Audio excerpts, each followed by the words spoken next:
Eu gostaria de começar de um modo diferente, porque o tema que nos foi proposto é o tema da perspectiva das mães e dos pais diante dos seus filhos.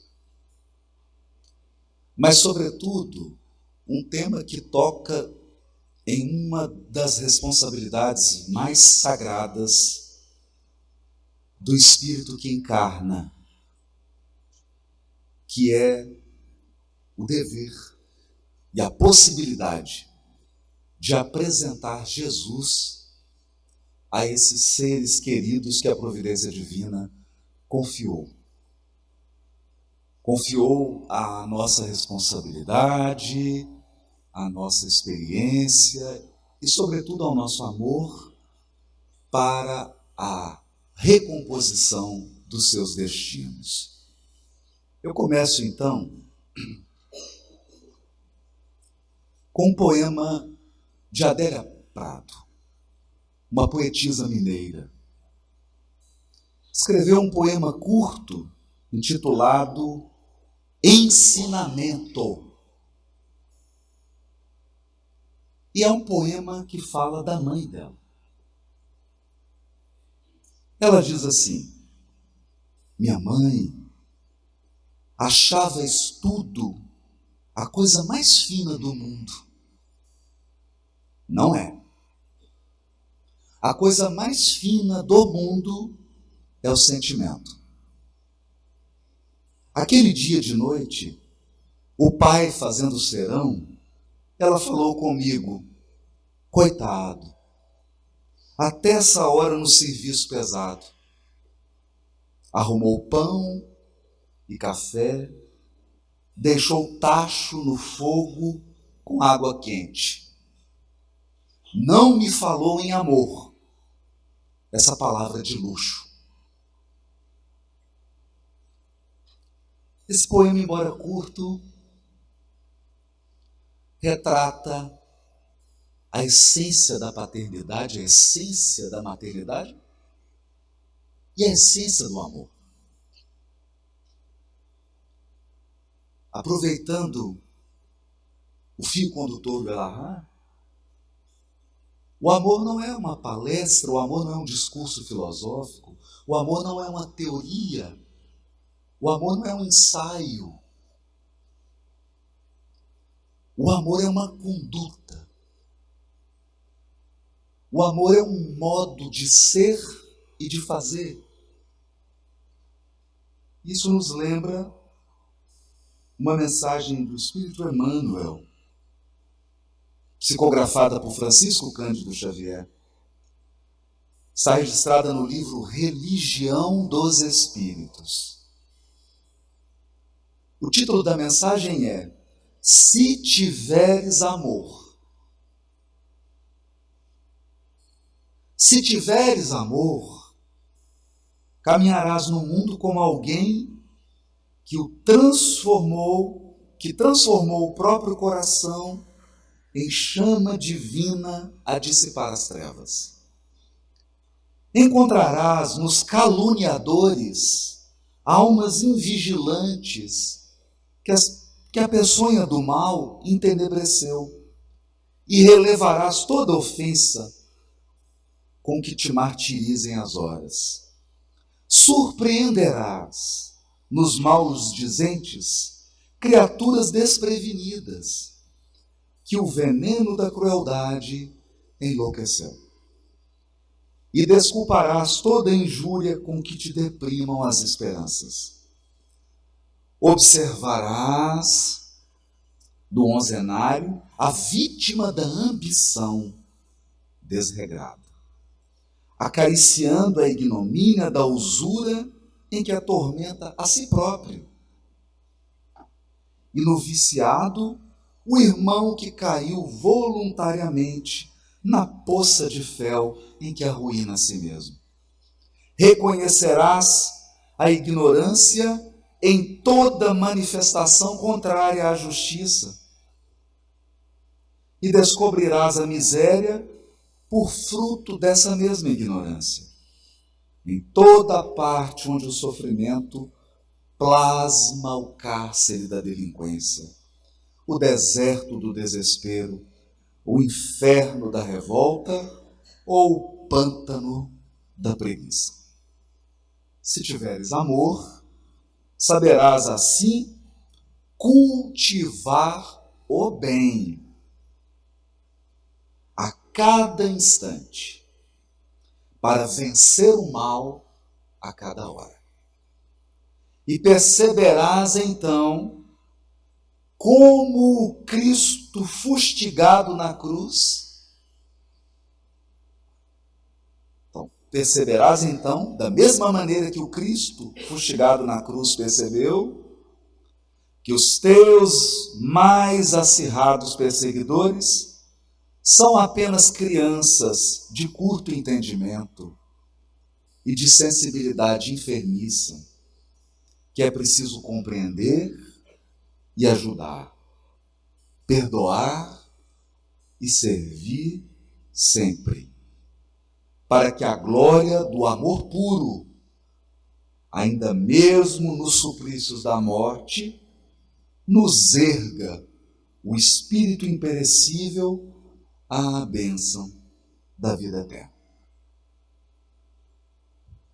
Isso nos faz lembrar uma tradição em torno de Francisco de Assis. Dizem as tradições que Francisco de Assis teria reunido seus irmãos de ordem e distribuído a tarefa entre eles, dizendo assim: agora vão e preguem o Evangelho. Se for necessário, utilizem palavras.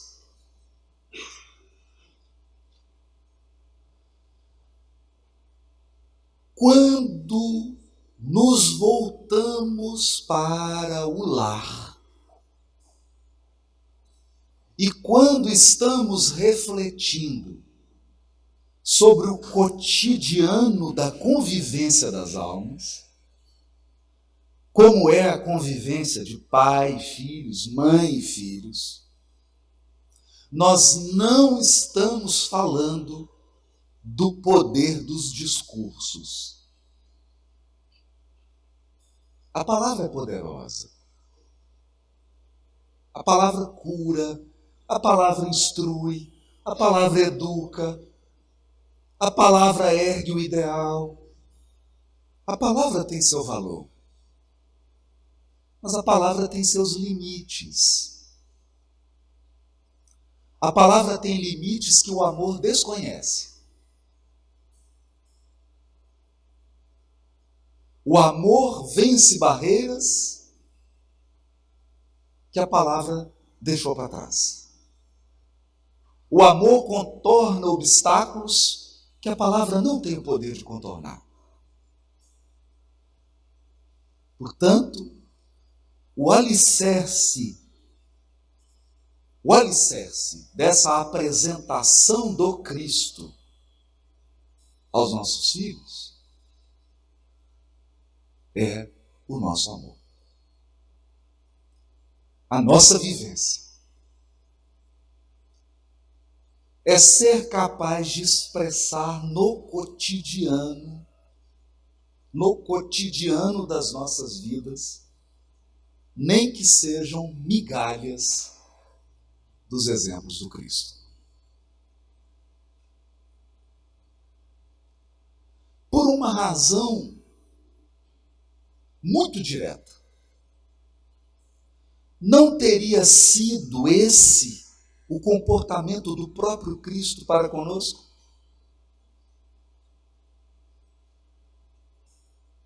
Não teria sido esse o modo de agir do nosso modelo e guia? Ou vamos examinar. Todos enxergavam um jovem orgulhoso, forte, obstinado, inteligente, um pouco fanático, e o chamavam de Saulo de Tarso. Todos enxergavam nesse jovem alguém que, em nome da crença, em nome dos valores religiosos, colocou o ser humano em segundo plano, a ponto de ser capaz de perseguir, a ponto de ser capaz de apedrejar, em nome de Deus.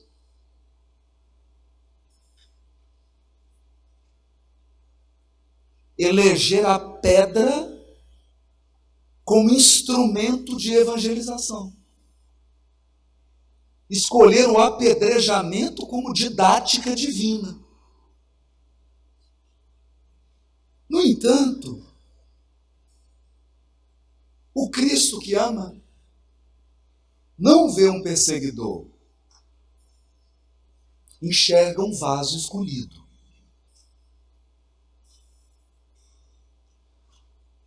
Por uma razão muito simples. Jesus não escolhe os capacitados, ele capacita os escolhidos.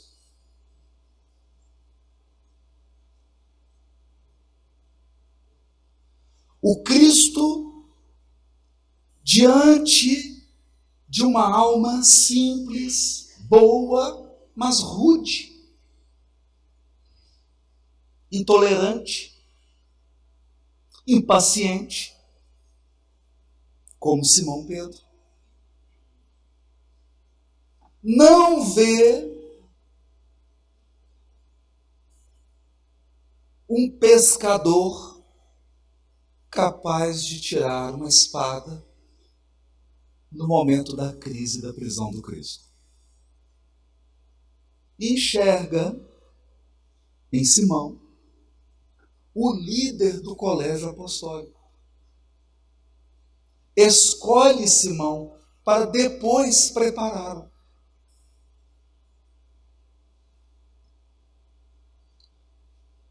Porque se na estratégia do Cristo estivesse a premissa de escolher todos os preparados para a tarefa, ele teria trazido seu cortejo de anjos. Teria vindo ao mundo com seus assessores espíritos puros. Traria os espíritos puros sêniores, aqueles que já são puros há 1 bilhão de anos, 2 bilhões de anos. Espíritos puros do escalão médio, já são espíritos puros há 200 milhões de anos, 300 milhões de anos, e espírito puro estagiário, que se tornou espírito puro há 5 mil anos, 10 mil anos. Por que escolheu seres humanos falíveis? Escolhe alguém fechado no ritual, inflexível com as tradições, preconceituoso e intolerante para com o erro, que todos viam na figura exótica de Tiago Menor, mas ele, o Cristo, via naquele apóstolo o grande mediador, o mediador da primeira e da segunda revelação. E estabelece Tiago como aquele que iria conciliar os corações dedicados da primeira revelação aos novos corações agora dedicados à continuidade da tarefa, que é a segunda revelação. E Tiago Menor se torna o grande instrumento, a grande ponte, evitando que a igreja nascente fosse massacrada pelo preconceito religioso dos mais antigos.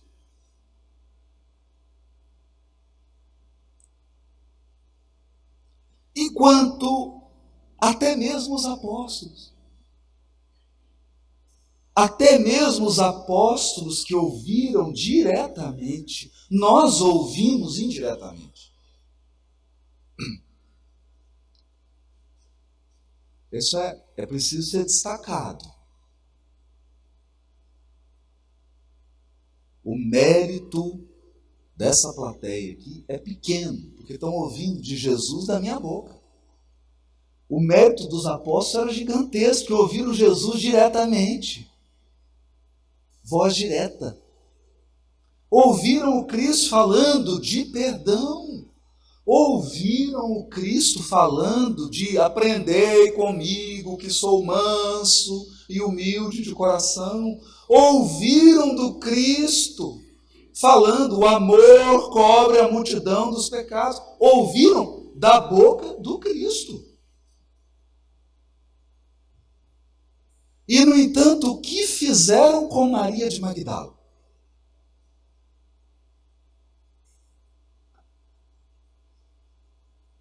Assim que Maria de Magdala resolve recompor seu destino, assim que Maria de Magdala resolve mudar seu caminho, porque todos somos filhos de Deus. Todos fomos criados imagem e semelhança do Altíssimo. Todos temos o direito sagrado de nos tornar espíritos puros. Quando a providência divina entrega Maria de Magdala para os apóstolos, o que eles fizeram?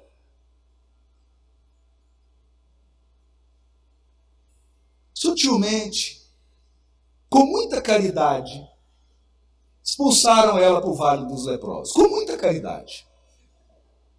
Com muita sutileza. Com bastante hermenêutica.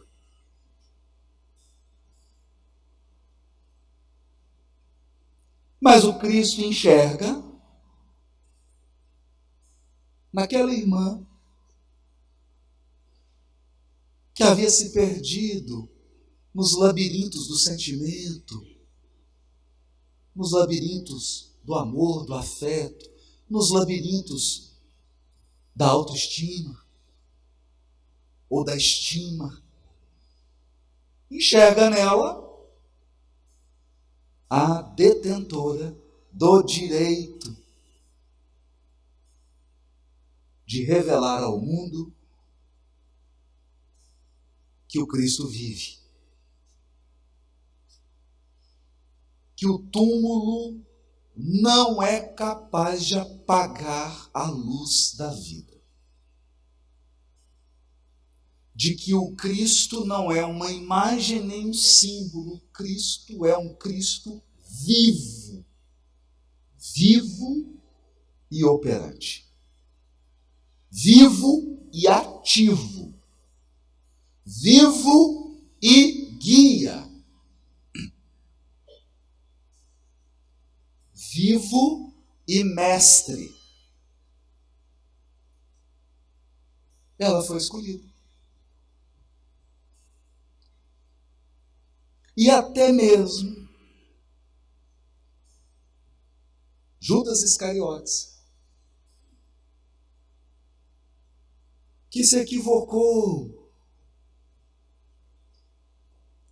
que acreditou que os fins justificam os meios. Judas Iscariotes, que acreditou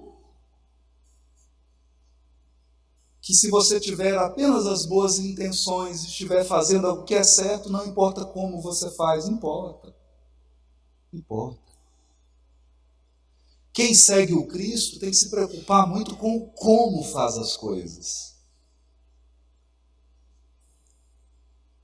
Porque como você faz, apresenta o Cristo. O seu PowerPoint é como você faz. As pessoas estão vendo a sua apresentação. O que você faz, elas já sabem.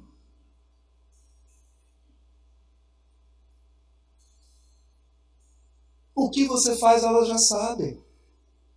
O mundo inteiro sabe o que um cristão faz, ou pelo menos deveria fazer.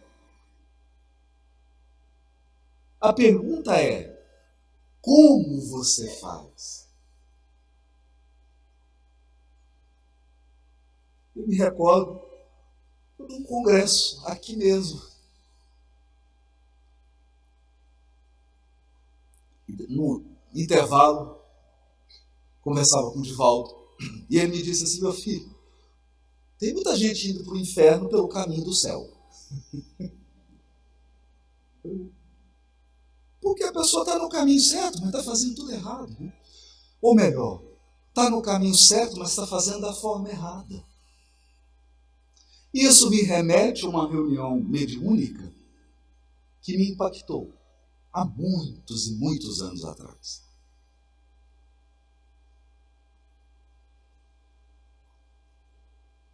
Manifestou-se um espírito vinculado às tradições religiosas e aos costumes dos povos árabes.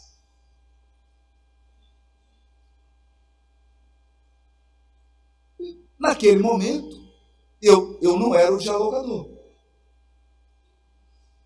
Um outro amigo dialogava. E esse amigo disse assim para o espírito: mas meu irmão, Jesus, ele falou, por favor, não fale esse nome. E aí ele tomou um susto. Mas por quê? Porque a última vez que eu ouvi esse nome, eram umas pessoas que tinham uma cruz na veste e andavam assim com um crucifixo pendurado. E essas pessoas entraram na minha casa, fizeram tudo o que queriam com a minha mulher, depois assassinaram ela na minha frente.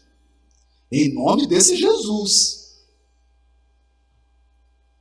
Depois, fizeram tudo o que queriam com as minhas filhas, com os meus filhos, mataram meus filhos na minha frente. E orando e pronunciando o nome de Jesus. E depois me mataram e colocaram fogo na minha casa. Então, esse nome para mim, né? Aí agora eu vou traduzir, é um nome traumático, né?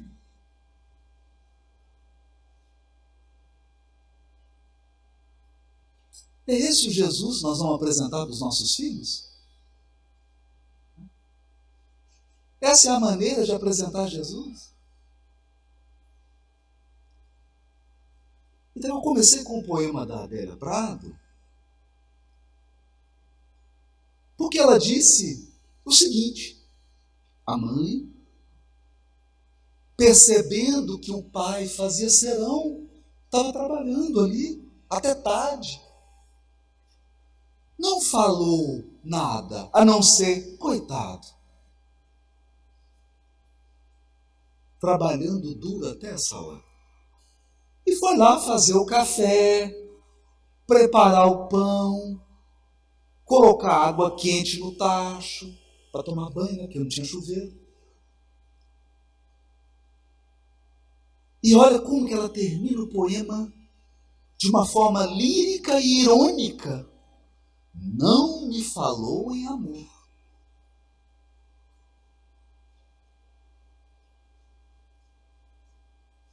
Não me falou em amor.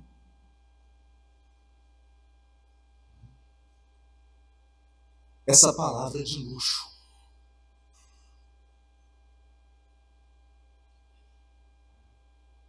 Então, a forma mais eficaz, a forma mais eficiente de apresentar Jesus aos nossos filhos,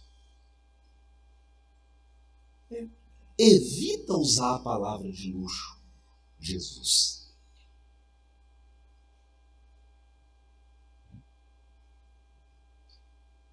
Eles vão nos observar.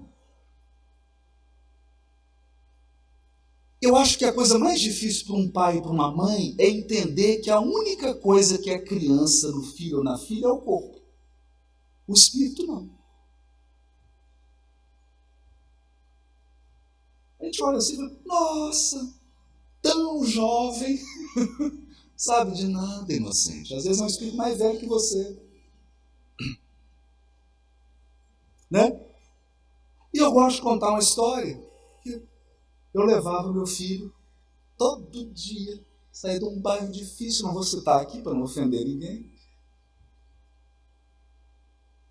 E aquele trânsito, 7 horas ele entrava, tinha que sair 6. Era uma luta. E já saía aquele trânsito, era 45, 50 minutos para chegar na escola dele. Aí chegava na escola, 15 minutos para descer, porque todos os carros de Belo Horizonte iam para a porta daquela escola. Então, um carro me deu uma fechada, ele entrou na frente. Ainda xingou. Naquele momento, meu passado milenar veio à tona. Baixei o vidro delicadamente, evangelicamente, com muita classe. Agora eu vou apresentar o Cristo das Cruzadas. Agora a Inquisição vai vir à tona, quando a gente cortava a cabeça e queimava os outros em nome de Jesus. É agora. Parei o carro do lado, baixei o vidro. João Gabriel olhou. 10 anos de idade. Você vai xingar ele? Falei, eu estou pretendendo. Estou querendo muito. Ele falou para mim assim, e se for uma das pessoas que assiste suas palestras?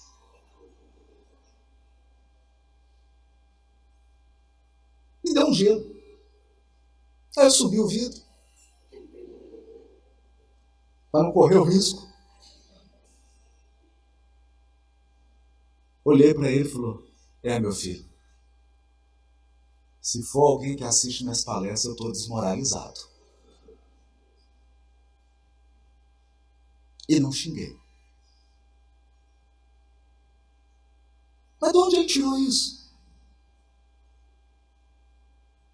E eu que imaginava.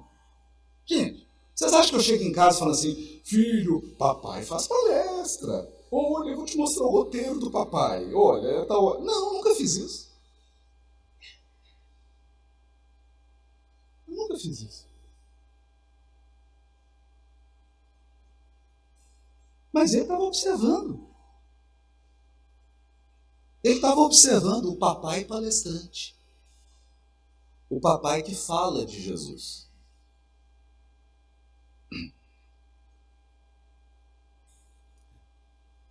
Vamos ver esse Jesus do papai, como é que ele é. Vamos ver qual que é a diferença do papai e da pessoa que desce no trânsito e dá um tiro e mata uma pessoa que deu uma fechada nela.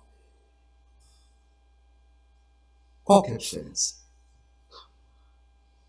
Vamos ver se esse Jesus do papai é só poesia do Parnaso de Além Túmulo ou se é verdade mesmo. É cotidiano. Será que esse Jesus do papai é só retórica?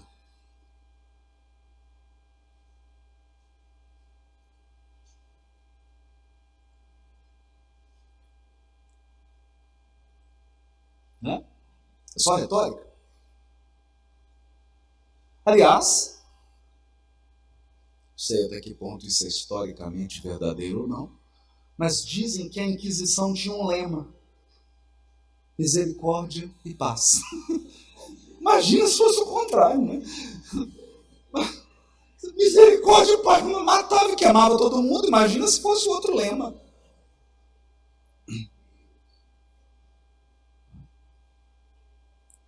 Então, são em gestos tão simples.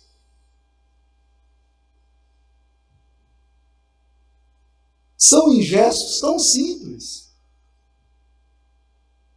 E veja, não tem aqui a menor pretensão de fazer autobiografia, porque é claro que eu não vou citar aqui todos os maus exemplos que eu dei para o meu filho.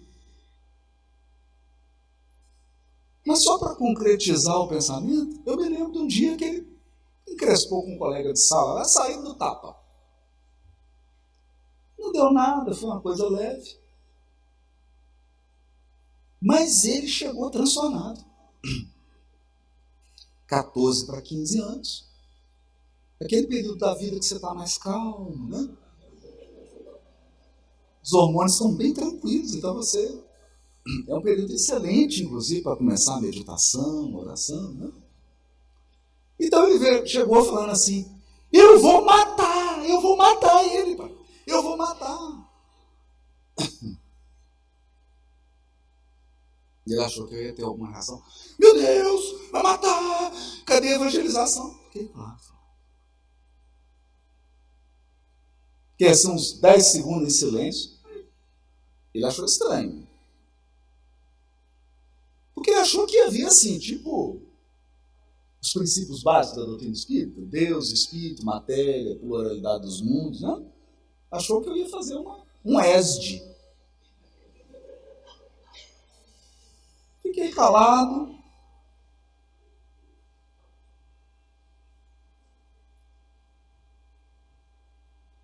E lembrei aqui do Elahá falando.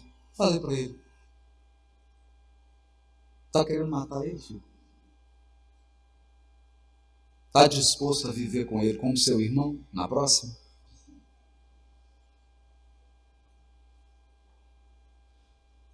Ele regalou um olho. Sabia, participou de evangelização de uma cidade. Tá disposto? Se tiver, vai em fundo.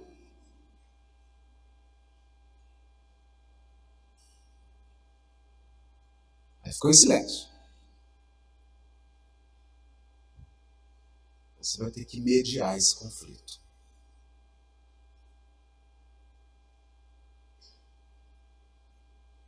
E sair. Que eu queria só deixar ele com a pulga atrás da orelha. Você vai ter que mediar esse conflito. Ele ficou. Deu 30 segundos, ele foi atrás de mim. E eu lá fazendo café. Como é que é esse negócio de mediar conflito?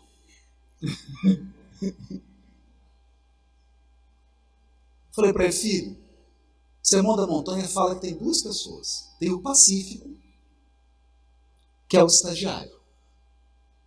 E tem o pacificador, que é o sênior. Então, o pacífico, ele está no início da jornada. O pacífico não fica criando problema para os outros. O pacífico não fica ofendendo ninguém. O pacífico não é maledicente, não faz calúnia, não ataca ninguém. Ele é pacífico. Ele vive em paz e ele é um amante da paz. Agora, o pacificador, filho, o pacificador é da tropa de elite do Cristo. Aí ele já gostou. Tropa de elite, Fred? Da tropa de elite do Cristo. Porque é o seguinte, filho, o pacificador é mandado para a guerra.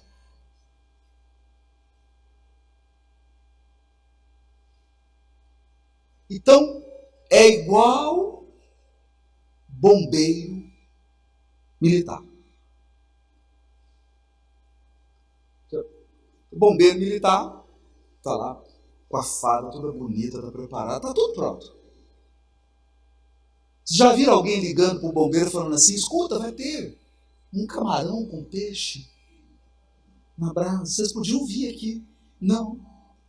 Quando alguém liga para o bombeiro e fala, tá pegando fogo, alagou, tem carro boiando na orla de Maceió, não é assim? Aciona o bombeiro. Esse é o pacificador, filho. O pacificador é acionado quando todo mundo perdeu a razão, mas todo mundo acha que está com a razão. O pacificador é acionado quando todo mundo esqueceu do sermão do monte, esqueceu do modelo e guia e acionou o modo gladiador.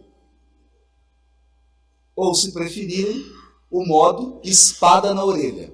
Não é? Como é que é o modo espada na orelha? Você tira a espada e corta a orelha. É simples.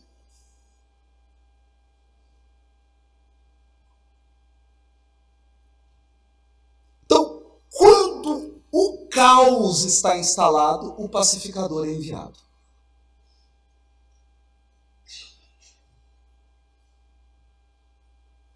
E o pacificador é um estrategista da paz.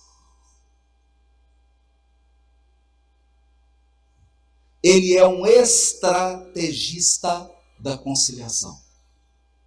Ele é um estrategista do Cristo. Então, eu queria aproveitar para dizer que pai e mãe é meio que corpo de bombeiro de Jesus. A gente é enviado para um lar e você recebe aqueles espíritos puros, né? Sem nenhuma imperfeição, sem nenhum vício. Nenhum deles terá que passar por provas e expiações nessa encarnação. Não é assim que a gente pensa? Não, minha filha, meu filho, não. Esse encarnou, mas não tem expiação nem prova na ficha deles.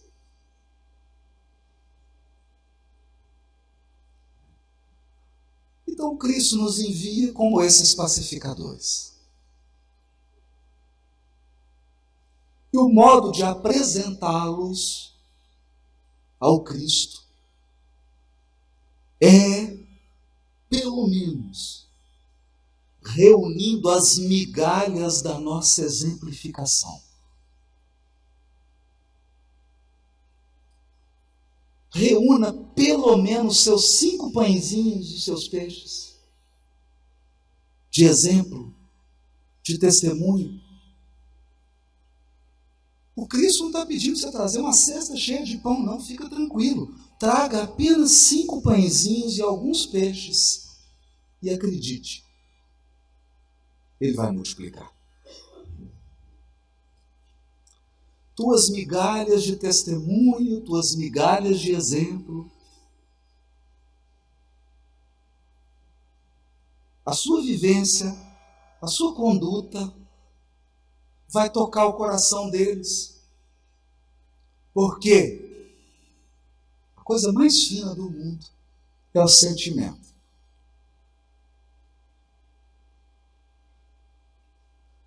E antes de ler